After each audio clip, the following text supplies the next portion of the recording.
Graça e paz do Senhor Jesus. Hoje nós vamos gravar Marcos capítulo 9, o outro capítulo também que o Senhor nos ensina muitas coisas interessantes, sempre falando do reino que Ele veio mostrar e da salvação que Ele veio pregar. Diz assim esse capítulo: E Ele lhes disse, garanto-lhes que alguns dos que estão aqui de modo nenhum experimentarão a morte, antes de verem o reino de Deus vindo com poder. Do que será que Jesus estava falando? Nós sabemos que muitas pessoas que estavam presentes nesse discurso de Jesus também o viram ser elevado aos céus após a sua ressurreição.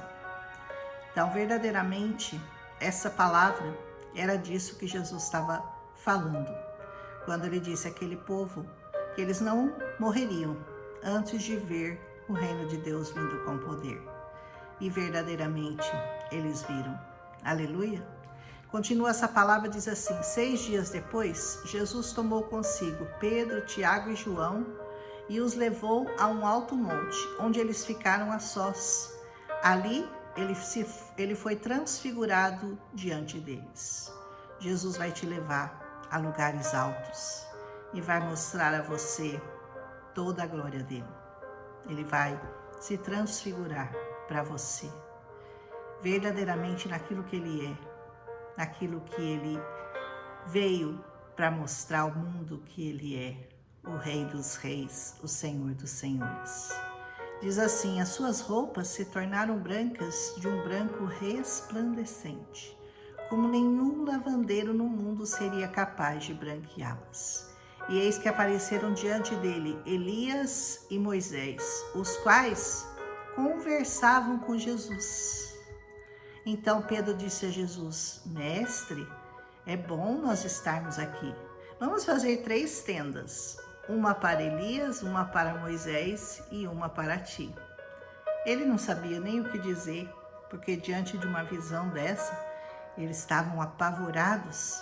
Imagina, ele vê Elias, Moisés e Jesus. Aí ele imediatamente teve essa ideia, né? Vou fazer uma cabaninha aqui para vocês ficarem, para vocês descansarem. Como se isso fosse possível, né? Muita gente está querendo fazer cabaninha na terra para coisas grandes, espirituais. E a seguir apareceu uma nuvem e os envolveu, e dela saiu uma voz que disse: Este é o meu filho amado. Este é o meu filho amado. Ouçam-no. E repentinamente, quando eles olharam ao redor, não viram mais ninguém, a não ser Jesus.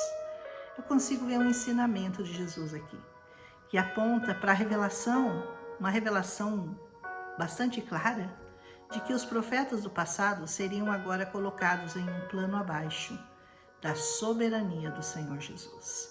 Não que eles deixaram de ser importantes, não que eles não tenham que ser lembrados e ensinados, mas verdadeiramente aquele que Deus declarara como seu filho amado é que agora deveria ser ouvido. Então, a partir dali, nós deveríamos estar ouvindo só Ele. Sabe aquele tempo que você usava uma máquina de datilografia? Ou que você usava aquele telefone com fio? Então, eles deixaram de ter utilidade. Por quê? Porque eles foram substituídos por algo mais fácil, por algo mais atraente, por algo mais moderno. Então, verdadeiramente, você pode até usar uma máquina de datilografia, se você quiser, mas hoje você tem computador, que é muito mais fácil, e você vai querer voltar para a máquina de datilografia. Elas têm a mesma utilidade, não tem? Que tinham no passado, mas elas são obsoletas. Simplesmente elas foram substituídas, assim como o telefone com fio, não é verdade? Eu me lembro que uma vez um irmão da igreja, foi muito engraçada essa experiência, e ele perguntou para o meu pastor: olha, é pecado eu trazer a Bíblia no meu celular? Aí meu pastor, ele é muito engraçado, e ele disse: ai, meu irmão, acho que é melhor você trazer o manuscrito lá do Mar Morto, né? Ou seja, é a palavra. A palavra, onde quer que ela esteja escrita, ela é a palavra. Então não existe essa coisa de, Ai, eu tenho que trazer a Bíblia em papel. Não, a Bíblia é a Bíblia. A palavra não deixou de ser a palavra. Não importa se ela está escrita no papel, no celular, é a palavra. E meu pastor é muito engraçado e ele falou assim, não, irmão, traz o pergaminho que é muito mais eficiente. E assim ele respondeu aquela pergunta, né? Diz assim, enquanto desciam do monte, Jesus lhes ordenou que não contassem a ninguém o que eles tinham visto, até que o Filho do Homem tivesse ressuscitado dos mortos. E eles guardaram o assunto apenas entre si, porque eles não entenderam o que significava ressuscitar dos mortos. O plano da salvação começava a ser desenhado por Jesus para entendimento de todos os povos. Muitas pessoas não entendem até hoje o que é ressuscitar dos mortos. Você acredita? Jesus veio falar isso, que ele ressuscitou e que nós ressuscitaríamos com ele. Porque, por exemplo, tem algumas religiões que acreditam em reencarnação dos mortos, ou seja, a pessoa volta em outro corpo para ser elevado espiritualmente. Eu não entendo muito bem, porque eu não estudei muito sobre essa religião. Jesus jamais disse isso, jamais ele disse isso. Cada um vai viver a sua vida, vai dar conta dela no grande dia do Senhor, vai ressuscitar no último dia para ser julgado por aquilo que fez nessa terra, de bom ou de mal. No último dia, o que nos reserva é um grande tribunal e cada um dará conta de si mesmo a Deus. E então lhe perguntaram, por que os mestres da lei dizem que é necessário que Elias venha primeiro? Jesus respondeu, de fato, Elias vem primeiro. Restaura todas as coisas? Então por que está escrito que é necessário que o Filho do Homem sofra muito e seja rejeitado com desprezo? Mas eu lhes digo, Elias já veio. Fizeram com ele tudo o que quiseram, como está escrito a seu respeito. Elias, representado por João Batista, já havia preparado o caminho do Senhor, já havia sido morto. E agora, nosso entendimento é que nós somos os João Batistas, aqueles que se levantam sobre essa terra e que continuam preparando, indicando o caminho que conduz à salvação. Mas entenda que não é reencarnação de Elias ou de João Batista, eles não reencarnaram em outros corpos, e sim a continuidade do ministério deles, continuidade da anunciação da verdade, que é Jesus. E continua essa palavra, diz assim, quando chegaram onde estavam os outros discípulos, eles viram uma grande multidão ao redor deles, e os mestres da lei discutindo com eles. E logo que todo o povo viu Jesus, ficou muito surpreso e correu para saudá-lo. Jesus perguntou, o que vocês estão discutindo? Eles estavam discutindo sobre quem era maior no reino dos céus.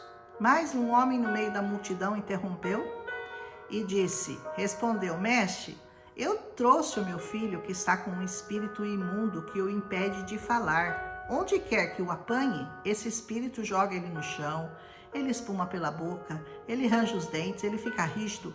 E eu pedi aos seus discípulos que expulsassem esse espírito, mas eles não conseguiram. Você lembra que os discípulos ainda não jejuavam naquele tempo?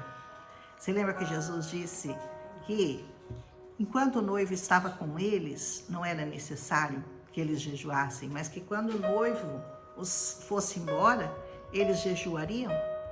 Nós sabemos muito bem que os discípulos, depois que Jesus partiu, ressuscitou, mandou o Espírito Santo, eles passaram a jejuar e eles expulsavam demônios. Eles tinham adquirido já essa capacidade, né? Qual é o demônio que tem atormentado você? Porque há muitos demônios nesse mundo que atormentam as pessoas. O demônio do ódio, o demônio do rancor, o demônio da falta de perdão, da amargura, do pânico, do medo, da depressão. Há muitos demônios. Mas quando Jesus entra na nossa vida, ele expulsa todos, sem exceção. Jesus então respondeu, ó geração incrédula, até quando eu estarei com vocês? Vocês não vão aprender? Eu não tenho muito tempo aqui. Eu vou ter que deixar tudo preparadinho, mas eu vou ter que voltar para o meu Pai. Até quando eu terei que suportá-los, diz o Senhor? traga o menino para mim. Então eles o trouxeram. E quando o espírito viu Jesus, imediatamente ele causou uma convulsão no menino. Ele caiu no chão e começou a rolar, espumando pela boca. Jesus perguntou ao pai do menino: há quanto tempo ele está assim? Desde a infância, respondeu ele. Muitas vezes ele o tem lançado no fogo e na água para matá-lo.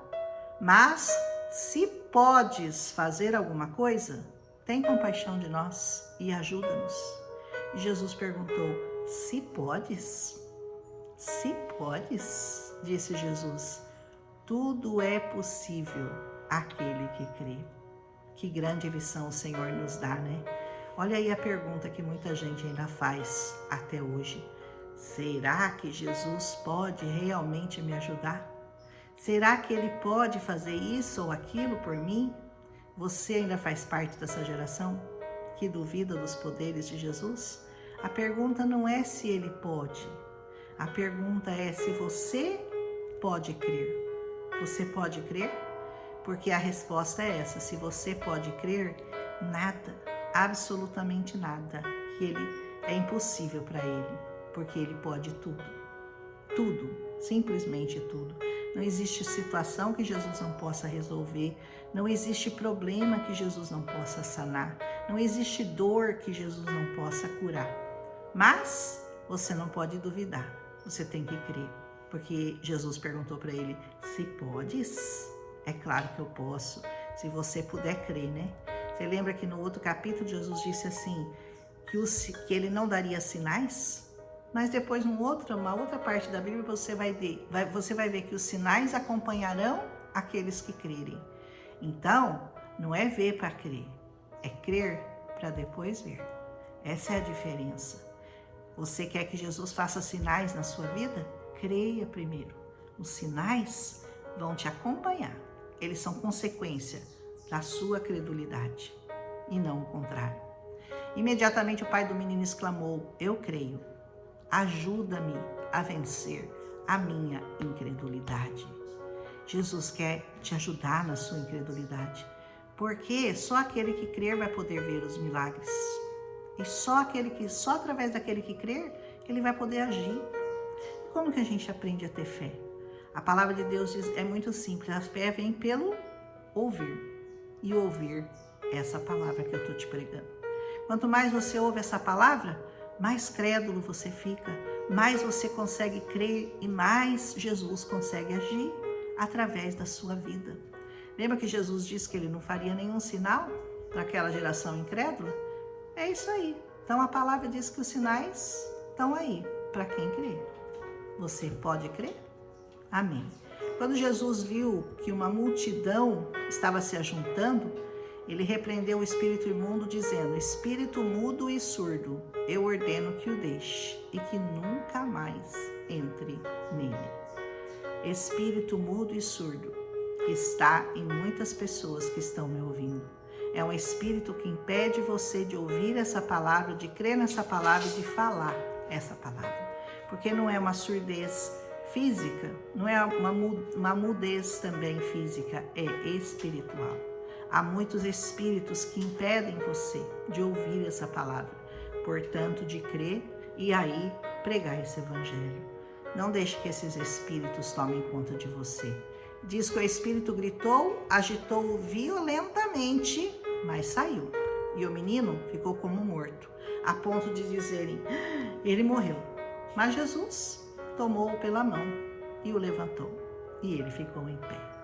Para alguns pode até parecer que nós, muita gente fala que nós estamos mortos, porque dizem assim: ai, vocês não se divertem, vocês não vivem segundo o mundo, vocês não vão em festa, vocês não bebem, vocês não fumam, vocês não fazem sexo fora do casamento, vocês não adulteram, vocês não se alegram, vocês não dançam, vocês não cantam.